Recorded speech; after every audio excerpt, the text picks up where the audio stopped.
So you now have an entirely new group of people reporting to you. And it's not that they're completely new because they've been with the organization for a long time. So it's not just that you have to pivot, but you have to help all of these leaders beneath you pivot as well. And that day we talked about, so by the way, it was one of my favorite workshops from the last month, especially. We talked about three different things.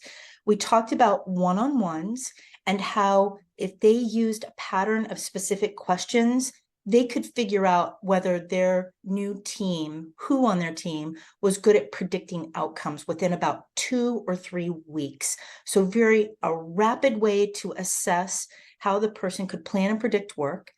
We talked about how critical peer relationships are inside of an organization when you're trying to lead like massive initiatives. It's not enough that you figured out how to get your team to deliver. You have to have functional partnerships with other folks across the organization.